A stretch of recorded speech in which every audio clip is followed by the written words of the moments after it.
अस्सलाम वालेकुम नाज़रीन, प्रोग्राम सोशल कंसर्न के साथ मैं हूं आपकी मेज़बान फ़िज़ा हुसैन।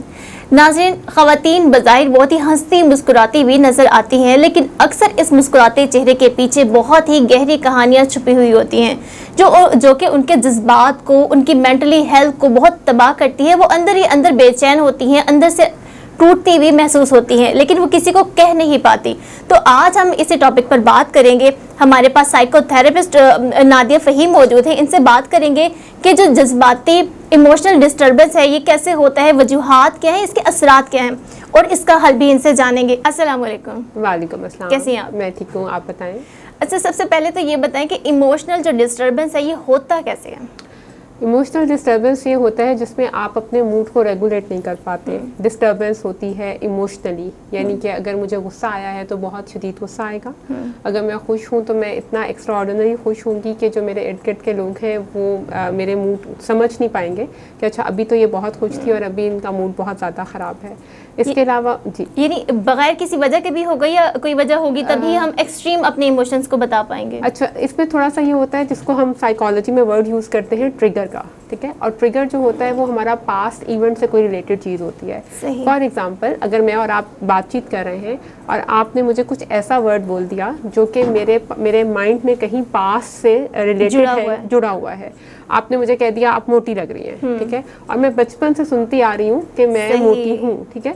तो आपने तो मुझे बहुत आराम से कहा कि आज आप मोटी लग रही हैं, आज आप इस ड्रेस में मोटी लग रही हैं, लेकिन मुझे एकदम से याद आ जाएगा जो मैं बचपन से सुनती आई, वो तमाम चीज़ें बचपन वाली कनेक्ट हो जाएंगी। तो फिर जब मैं आपके साथ अपना मूड ऑफ करूंगी या मैं आपके इस जुमले पे बैडली बिहेव करूंगी तो आप अपसेट हो जाएंगी कि मैंने तो हल्की सी बात की थी। या फॉर एग्जांपल, अगर मुझे घर वाले खाने पे कहते हैं कि तुम कम खाओ, ठीक है, और आपने मुझे कह दिया यार ना आप आज बहुत खा रही हैं, तो ऐसी कोई भी चीज़ जो कि मेरे पास्ट को प्रेजेंट में लेकर आती है और मेरे माइंड में वो कनेक्टेड होती है पास्ट के साथ, उसको हम ट्रिगर कहते हैं।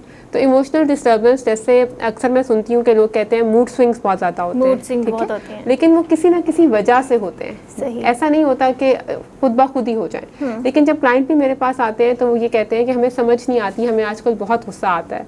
वो भी अनफॉर्चुनेटली आइडेंटिफाई नहीं कर पाते कि उनको उस प्रेजेंट माहौल में क्या चीज़ तंग कर रही है। अच्छा, ये जो इमोशन डिस्टर्बेंस है क्या ये कोई बीमारी है?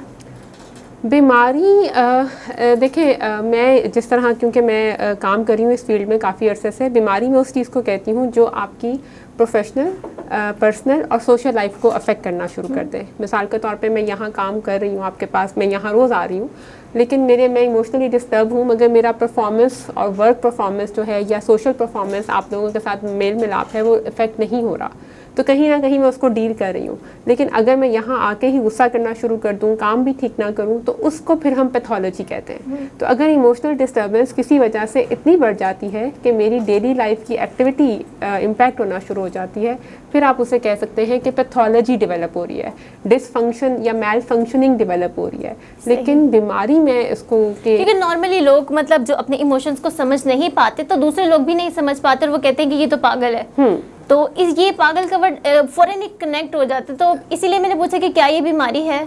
बीमारी आप इसको इस तरह, मतलब मैं ये नहीं कहूँगी कि अगर कोई बंदा अपने इमोशंस को, किसी को मूड स्विंग्स हैं तो मैं उसे पागल नहीं कह दूँगी, ठीक है। जैसे कुछ पर्सनालिटी टाइप्स होती हैं, हम बॉर्डरलाइन पर्सनालिटी है, उसमें सबसे बड़ा जो मेजर इशू है वो ही इमोशनल डिसरेगुलेशन है।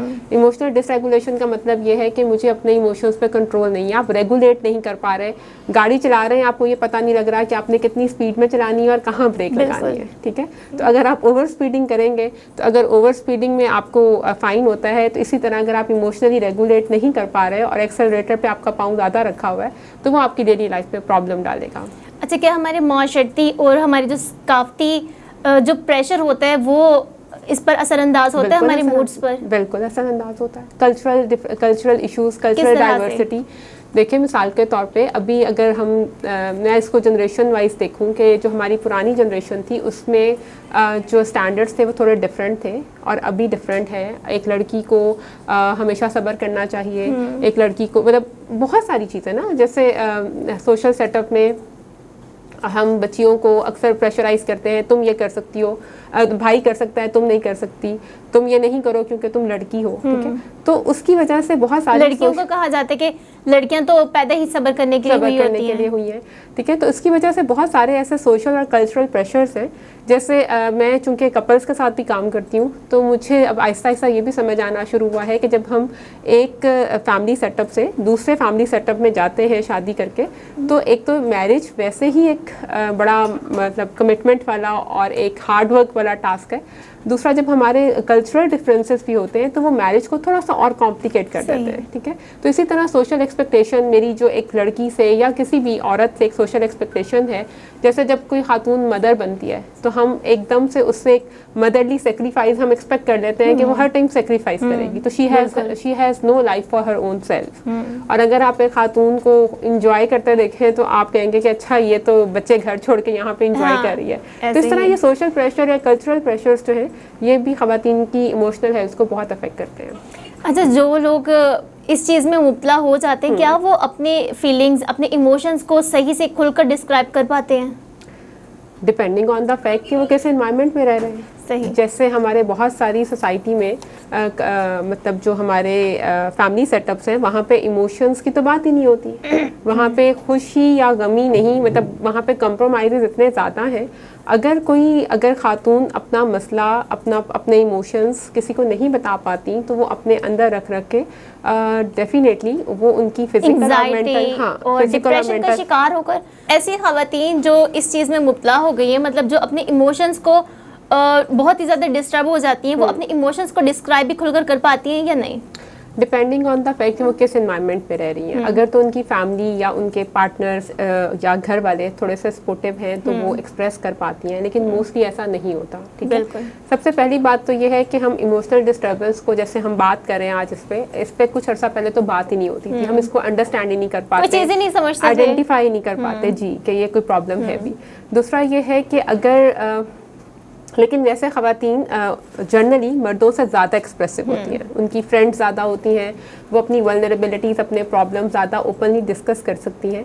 लेकिन अगर वो इन लॉज में रह रही हैं, किसी भी ऐसे सेटअप में रह रही हैं जहाँ पे उनको जजमेंट का खौफ है कि अगर मैं ये बात करूँगी तो लोग क्या सोचेंगे मेरे बारे में, तो वहाँ पे फिर वो अपने आप को ब्लॉक कर लेती हैं। और वो फिर बहुत तरह की फिज़िकल इश्यूज़ में या मेंटल इश्यूज़ में या इमोशनल इश्यूज़ में फिर उनकी जो बीमारी है वो उस तरह से, या उनका जो मसला है वो उस तरह से एविडेंट होना शुरू हो जाता है। अच्छा, जो ख़वातीन बहुत ही ज़्यादा इमोशनल होती हैं, देखा गया कि वो बहुत ही बावफा होती हैं, सबका ख्याल रखने वाली होती हैं, लेकिन उसके बावजूद वो मुश्किलात में घिरी हुई नज़र आती हैं। अच्छा, ये जो आपने बात की है बड़ी मज़ेदार बात है कि जो सबका ख्याल रखने वाले लोग हैं उनको हमारी ज़ुबान में पीपल प्लीज़र कहा जाता है। अच्छा। पीपल प्लीज़र हमेशा वो होता है जिसको ये लगता है, जैसे मिसाल के तौर पे मुझे हमेशा लगेगा कि अगर मैं आपको खुश रखूँगी तभी मैं अच्छी इंसान हूँ। तो पीपल प्लीज़र अपनी खुशी को कभी भी फोकस नहीं करता, ठीक है। तो हमें बचपन से ये सिखाया जाता है या हमने अपने घर में ये सेटअप देखा होता है कि बस दूसरों के लिए करते जाना, दूसरों के लिए ही हाँ जी। और कोई भी अक्सर मैं अपने क्लाइंट्स के साथ ये मुझे स्ट्रगल करना पड़ता है कि मैं जब उन्हें ये बताती हूँ कि आपके इर्द गिर्द रहने वाला कोई बंदा आपके बारे में बुरा सोच सकता है और आप हर इंसान को खुश नहीं कर सकते, ये वाली जो एक एंजाइटी है कि सबको मेरे से खुश होना चाहिए, ये हमें पीपल प्लीज़र बनाती है। और जो पीपल प्लीज़र है, ये बात एविडेंट है कि वो खुद कभी खुश नहीं होगा। अच्छा, ये इनमें ना मोस्टली एक खौफ रहता है, तो हम उस खौफ को किस तरह से बाहर निकालें? खौफ ये होता है कि अगर मैंने आपको खुश नहीं किया तो आप मुझे छोड़ जाएंगी ना, तो वो एक मतलब अगेन वही बात है कि मेरी अपनी सेल्फ एस्टीम इतनी ज़्यादा लो होती है या मुझे एक्सटर्नल वैलिडेशन की ज़रूरत होती है। जो चीज़ मैं अपने आप को खुद दे सकती हूँ मैं वो अपने आप को खुद नहीं देती, और मैं लोगों से वो एक्सपेक्ट करती हूँ कि लोग मुझे दें। तो जब तक मुझे ये नहीं समझ आएगी कि मैं अपने आप को खुद ये चीज़ प्रोवाइड कर सकती हूँ, मिसाल के तौर पे घर में खाना है तो मैं खुद उठ के खाना खा सकती हूँ, तो अगर मैं अपने आप को वो सारे इमोशंस, वो सारी हैप्पीनेस, सारा लव और केयर तो कैसे सपोर्ट करें ऐसी खवातीन को कि वो इन तमाम चीज़ों से बाहर आकर एक नॉर्मल लाइफ गुजारे? ऐसी ख़वातीन के साथ डिफरेंट, जैसे हमारे प्लेटफॉर्म पे डिफरेंट सोशल ग्रुप्स होते हैं, वुमेन ग्रुप्स होते हैं, मतलब वुमेन सोशल सपोर्ट ग्रुप्स होते हैं जहाँ पे हम ख़वातीन को हेल्प करते हैं। लेकिन बाकी मुझे लगता है कि अवेयरनेस आ रही है और आहिस्ता आहिस्ता हम अपने इर्द गिर्द जिस खातून को देखते हैं या अपने फैमिली में किसी ऐसी खातून को देखते हैं तो हम उन्हें ये बता सकते हैं कि वो अपने लिए भी ज़िंदा रहना शुरू करें, अपने आप को भी खुश रखना शुरू करें, क्योंकि जो सेल्फ़ केयर है वो सेल्फिशनेस नहीं है। बिल्कुल।